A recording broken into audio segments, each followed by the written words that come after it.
Welcome to Let's Watch. Today I am going to explain an awesome fantasy adventure named Love and Monsters. Be ready for spoilers ahead. The movie begins with Joe Dawson narrating to what's the current state of the world. He says that his life was normal like any of us until the end of the world. It all started when a huge asteroid named Agatha was heading straight to the Earth. Humanity came together and sent several rockets to destroy the asteroid before it hit the Earth. The asteroid was gone, but the rockets were destroyed too. The radioactive materials in the rocket rain back into Earth, causing all cold-blooded animals to mutate. So now they are huge ants, roaches, crocodiles, lizards, and many other huge animals who attack humans. Animals started killing people, and within about a year, 95% of the human population was wiped out. The ones who survived hid in bunkers, caves, and panic rooms. The surviving humans have been living in such places for the last 7 years, and one of them is Joel. He lives in a bunker with other members. The tiny place doesn't provide room for privacy, so Joe complains about two of the members having sex right beside him as he pretends to sleep.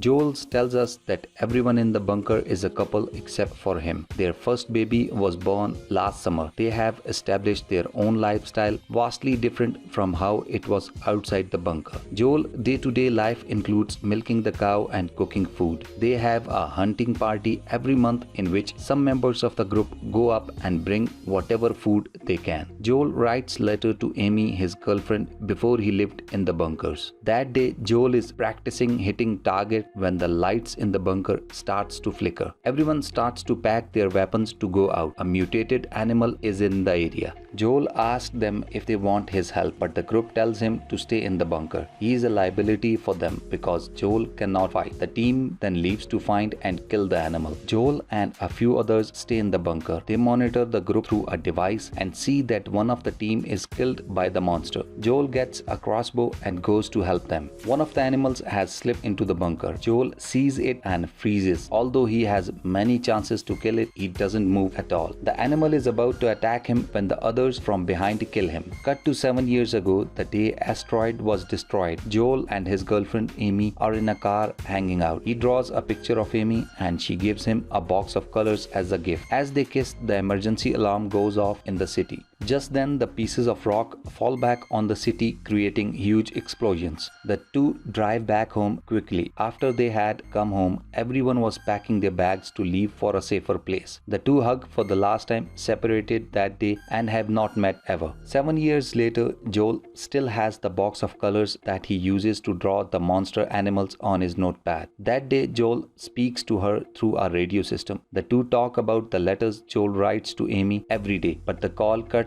off midway. Others from the team mourns the death of their team member. Suddenly, Joel asks the team about Amy's colony. It turns out it is only 85 miles away. It takes 7 days to reach there. Joel is determined to find Amy this time. The team members are surprised because they know Joel cannot fight. They try to persuade him to stay, but he packs his bag with all the necessities and leaves the bunker for the first time. He looks at the map but cannot figure out anything in it. He even can't tell what direction is west, so Joel takes a chance and heads in a random direction. He walks for a while, thinking that the journey is not as bad as he expected it to be. On his way, he encounters several monster eggs, but he tries to stay positive. He finds a frisbee on the ground and keeps it with him. Just then, he hears a noise nearby. The team members had advised him to run and hide instead of fighting. So Joel goes into a nearby house. It is empty as expected. He opens the fridge and sees a creature there. He immediately rushes back outside. He ends up in front of a small pond. A huge monster comes out of it. Joel freezes like he does when he's scared. Suddenly, a huge mutated frog comes out of the pond, but Joel doesn't move. It attacks, making him fall to the ground. A dog jumps on top of him out of nowhere. Just as Joel is about to run, the frog catches his leg and its tongue and drags him towards them. The dog saves Joel from the frog and they both run to a nearby van. It seems to be the dog's home. Joel notices "boy" written on the ceiling and figures that it is the dog's name. That night, he stays with Boy in the van. The following morning, he draws the dog log in his notepad thanking him for saving his life and continues his journey. Boy follows him with his owner's dress. It is the only way Boy can still be close to his owner. Joel keeps the dress in his backpack and starts walking with Boy. The two became best friends on their journey. Boy protects Joel from eating poisonous berries while Joel tells him everything about his life. One day as they walk, Joel falls into a pit. The pit has several holes in it. A worm monster called the Sand Gobbler comes out from one of the holes and attack him.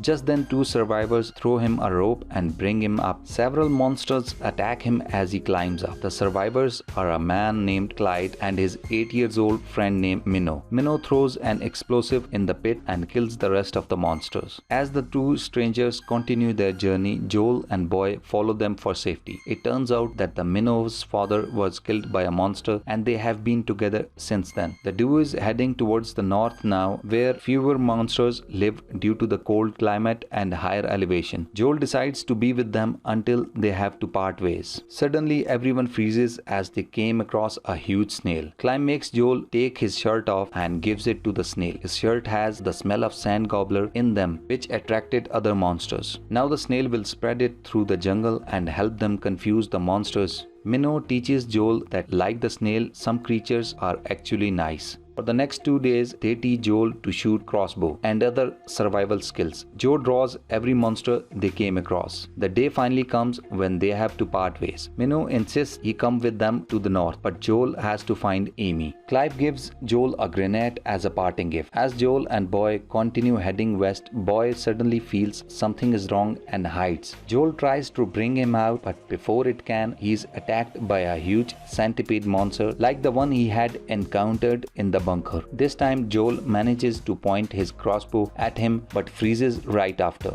The monster throws him away with his tail and surrounds Boy. Joel lies on the ground thinking of the days his parents died. With much determination, he gets up and shoots at the monster, killing him. He finally saves Boy and the two celebrate. That night, they stay at a motel where they encounter a talking robot named Mavis. The robot had 51 minutes of battery left. Mavis offers her remaining battery to him. Joel finally contacts Amy, who is worried about him. She tells him that her colony is leaving for a new place very soon. They have finally found a group of survivors who plan to take them somewhere safer. Before she can tell them where they are going, the power runs out. Joel brings Mavis outside and talks about her feelings. The robot shows pictures of his family through its database. She plays a song for them when suddenly her battery dies. Boy and Joel continue their journey. As they walk, they encounter a queen Saint Gobbler. The queen attacks them and chases them through the woods. Joel and Boy hide by a river. However, Boy gets scared and starts barking, giving away their position. Boy's owner's dress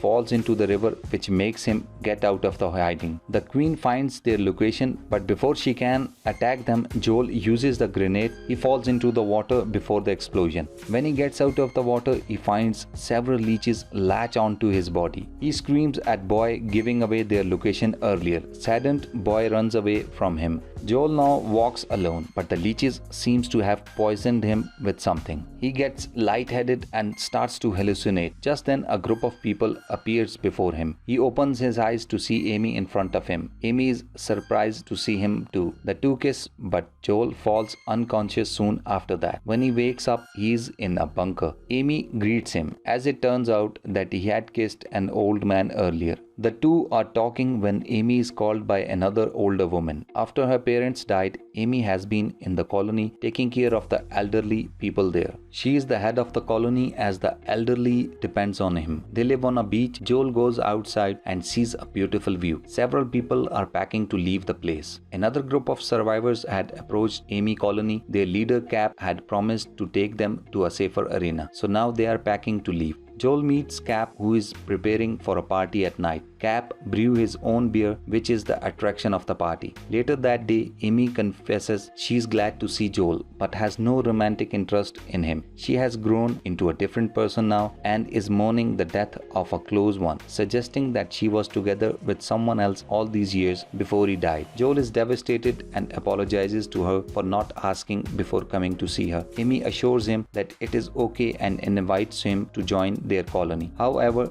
Joel decides to return back to his colony and contact them through the radio. His friends are happy and surprised to find out he is alive. They informed him that the bunker is no longer safe and they are planning to leave soon. The phone cuts off midway. Joel then notices the berries and beer kept beside him by one of the Cap's friends. He sees that the berries are poisonous, the one that boy had warned him about. Joel realizes the Cap and his crew are planning to poison the other survivors. He goes out to tell Amy, but she is too drunk to understand. Just then, someone hits him on the head. He falls unconscious. The following morning, Joel wakes up tied on a beach. The others are in the same condition. Cap reveals that he and his crew are actually pirates to raid colonies for food and fuel. He summons a crab monster rigged with a makeshift electric collar, eat the colonists. They also use the crab to tow their yacht. As the crab attacks them, Amy frees herself and Joel. She runs to fight the crew and leaves Joel to fight the monster crab. Joel surprisingly manages to push the crab over, but Cap electrocutes the crab and it hits Joel, making him fall unconscious. The crab then walks towards Joel. Just then Boy comes to his aid. As Dana aims to shoot Boy, Amy hits her, making her shoot the crab instead. Cap's crew runs to the boat and get back into their yacht. The crab is about to kill Joel when he looks at his eyes and notices that it is actually a friendly animal. It had gone wild because Cap electrocuted him, so Joel shoots at the chain that electrocuted, which makes the crab docile again. It leaves the beach and goes to Cap's yacht to kill all of them.